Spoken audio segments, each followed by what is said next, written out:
Hey mga brods, ito na ang San Miguel Beermen ay dito na nakatingin dito kay Robert Bolick, kay Berto mga brods. Alam din naman natin na napakadismayado ng San Miguel Beermen dahil nga natalo sila ng Rayon Shine sa quarterfinals pa lang. And alam din naman natin na ito pong SMB ang isa sa mga reigning champion ngayon dito sa Commissioner's Cup 2026 at pinaka talagang kinukuha nila yung Grand Slam Championship mga brods. Pero yun nga, nabura yun ng Ross, napakadismayado ngayon ng SMB kahit nagboborakay sila mga kabrods. Ito yung pinaka nakikita nilang kukunin talaga. Maglalagas ng players, magkukuha ng players at magti-trade at kukuha ng mga trade asset na players dito sa San Miguel Beermen lineup. And ito, mga kabrods, pinag-iisipan nila kung sino sa mga players na ito ngayon ng SMB na iti-trade dito kay Robert Bolick. Dahil grabe nga rin ng SMB pag nag-rebuild itong mga brods, alam natin na talagang kayang-kaya na nila next season. Dahil ito, si Berto pa to. Since 2021 at 2022 pa itong mga brods na gusto nilang kunin, ito pong si Robert Bolick. Isang laro, isang tama, isang tsansa, isang sandali, maranasan itong lahat. Saktong-sakto semifinals na tayo dito sa PBA Commissioner's Cup 2026. TNT Tropang 5G versus Meralco Bolts. Best of 7 yan mga brods. At sa kabila naman Ginebra versus Rayon Shine Elasto Painters. At sa NBA naman, West and Eastern Conference Finals, Spurs versus OKC. And yung kabila naman mga kabrods, New York Knicks versus Cleveland Cavaliers. Kaya bet mo na yung paborito mong kupunan mga kabrods at bet responsibly. Yes mga kabrods. And ito, sa Commissioner's Cup 2026, ito sa Robert Bolick mga brods ay nag-average lang naman ng almost 20 points per game, 5 rebounds per game, and 8 assists per game. So yan palang mga brods, yung mga numbers na yan, pag ito yung nadala mo sa San Miguel Beermen lineup mga brods, talagang hindi na mahirapan yan. Sina Junmar Fajardo, sina CJ Perez, and itong sina mga Jericho Cruz mga kabrods ay may katulong na. And ito, may mga reports and rumors din tayo na pong sina Wami Chongson balak na rin na gawing trade asset na ito ng SMB. Dahil alam din naman natin na ito pong si Robert Bolick ay worth it ito kung makuha nila. Dahil syempre itong si Berto wala na rin takot ito kung tumira, naging leader na rin ng NLEX Road Warriors, and grabe na rin yung court vision bro, 8 assists per game. Parang kung ako ito na talaga yung pinaka conference MVP. And itong si Robert Bolick, grabe na rin talaga improvement ng player na ito na may 5 rebounds per game. Kaya every Gilas full lineup na nandito yan. Dahil alam din naman natin yung kakayahan ni Robert Bolick hindi lang naman dito pang national stage, maski sa international stage sa Gilas Pilipinas ay makikita mo na talagang kayang-kaya ni Robert Bolick. Kaya dito sa SMB mga kabrods, ito na yung pinaka best na rebuilding lineup nila. Ito na yung pinaka best na player na makukuha nila na ito pong big fish na ito na si Robert Bolick mga kabrods. Sa laruan pa lang ni Berto, swak na ito sa lineup ng SMB. Kung mapapasahan niya ng maayos, ito pong sina Junmar Fajardo sa ilalim, Mautaw Tuwa, and Rodney Brondial mga kabrods, talagang panalo ng SMB. Dahil ito pong mga recent na talo lang ng SMB, yan din talagang pinaka problema nila, yung hindi na mamasa na sa ilalim. Ito pong sina Wami Chongson, yung ibang nag-aayos players na point guards dito, ito na yung mga masama na yung tingin ni Coach Leo Ostra. Yung mga players na ito ay gusto na nilang i-trade, kaya nga gusto na nila kumuha ng mga players na ito na katulad ni na Robert Bolick, yung mga superstar na ito mga kabrods. Dahil itong mga superstar na ito, magandang court vision, magandang passing skills, and alam din naman natin kung gaano rin kalakas ang isang Robert Bolick pagdating sa mga hustle plays, sa mga clutch shots, and hindi rin naman ito takot tumira. Kaya nga alam din naman natin na ito pong SMB, kapag nakuha nila si Berto Robert Bolick, ay lista nyo na, ito pong SMB sa playoffs round. Alam din naman natin ng SMB ay hindi rin naman basta-bastang kupunan nito.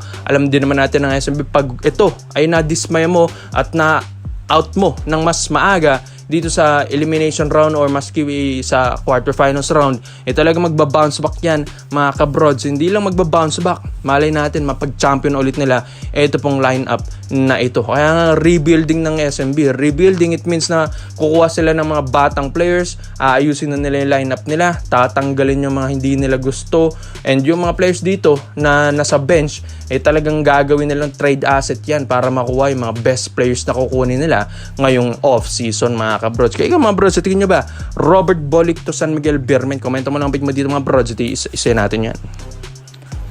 Dito naman po tayo sa kabilang balita naman natin mga kabrods. 6'7" or 6'8" Christian Staudinger ay babalik na ng Ginebra at ito ginagawa na nila kahit may semifinals pang Ginebra against Reino Shine. And ito mga kabrods, Prince Ibe, ito pong 6'10" na ito, ang isa sa mga players ngayon na gustong ipalit din kay Justin Brownlee at gagawing reserve import nila. So unahin muna natin na ito pong si C10 mga bros, ito pong si Bulldozer. Alam din naman natin na ito pong si C10 ay matagal na itong natin di naglalaro dito sa PBA at ito yung gustong kunin natin ibalik ng Barangay Nebra San Miguel. Syempre ito pong si C10, marami na rin kampyonatong naibigay dito sa Ginebra at ito yung pinag-iisipan na ng Ginebra na maibalik na talaga. Kahit busy ang Ginebra against Reino Shine ngayong semifinals round, hindi pa rin nila makakalimutan yung pagkuha at pagbalik ng isang C10 mga bros. Nakikita nila na itong weakness ng Ginebra ngayon sa Reino Shine, wala talaga silang legit big man. Si Japet big man yan pero hindi talaga legit mga broads na pang ilalim talaga. May mga perimeters lang itong si Japet Aguilar at sa ilalim hindi ito masyadong pumaposte. Unlike nga kay Bulldozer na talagang mabubuo yung triangle offense ni Coach Tim Cone kapag ito yung pumaposte sa ilalim dahil malilibre rin yung mga ibang perimeter shooters, mga shooters, outside shooters, mga broads, mga 3-point area. And ito, alam din naman natin na talagang itong si C10 ito na yung pinakahuling championship ng Ginebra nung itong si C10 ay nandito pa. At nung umalis ito ng Barangay Nebra San Miguel, ito na yung last na championship na Ginebra at ito na yung start na hindi na nakapag-champion ulit ang Barangay Nebra San Miguel. So ibig sabihin lang mga broads, si C10 talaga ang isa sa mga dahilan kung bakit hindi na nananalo ng championship ang Barangay Nebra San Miguel. Dahil siya yung isa sa mga punot dulong plays ni Coach Tim Cone. At ito pa mga broads, Prince Ibe naman, 6'10". Ito ngayon nasa Patriots. So ito yung huling pinaglaruan na nito mga broads. At ang former PBE import din ito mga broads na Northport Batampier dati and ng Meralco Bolts mga kabroads. And ito talaga yung isa sa mga reserbang import na ng Ginebra kay Justin Brownlee against Reino Shine Elasta Painters ngayong semifinals round. Dahil nga katulad ng nangyari dito sa TNT Tropang 5G na na-injured na si Bolbol mga kabroads, ang pinalit doon si Sima, si Chris Macolo. Kaya ito rin gagawin ng Ginebra, meron din silang mga reserbang import in case at wag naman sana na ma-injured etong si Justin Brownlee. Itong si dito sa ipapalit nila 6'10" mga broads, giant ito na si Prince Ibe. And alam din naman natin ang Ginebra ay isa rin ito sa mga talagang dahilan kung bakit di sila nananalo ay hindi nila talaga mina-maximize yung import height limit. Paano ba naman walang import height limit pero Justin Brownlee pa rin ang kinuha mo? Kaya ito sa mga higanting imports ngayon, nahihirapan tuloy ang Ginebra. Katulad na lang sa Reino Shine na malaking import na si Johnson, hirap na rin yan. Si Japet Aguilar pag ito yung sumusugod sa ilalim. Maski si Justin Brownlee, hirap din yan mga kabroads. Pero kung itong si Prince Ibe naman ang magiging import mo, kahit sabihin natin na walang chemistry pa, once na mapunan ng Ginebra yung weakness nila sa ilalim, malay natin mga broads may chance ito. Dahil hindi na mahirapan si Japet, mas magiganda na yung magiging flow ng laro, mas gagana na yung mga scorers, shooters dito katulad na lang nila RJ Abrento, Scottie Thompson. Dahil kapag kay Justin Brownlee ng bola, sa kanya na lang lagi mga bro, sa kanya na lang lagi ang scoring game. Kaya hindi na nagagamit yung mga ibang shooters, scorers at mga best players ng mga point guards ng Ginebra dahil nga na kay Brownlee lang ang focus ng laro. Unlike kapag merong pumaposte sa ilalim, may depensa sa ilalim, may talagang pumapayong sa ilalim mga broads, ito, pinaka best chance ng Ginebra ito.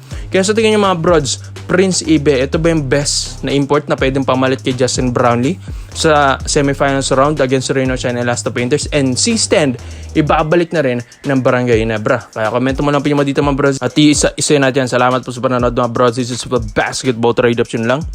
I'm out.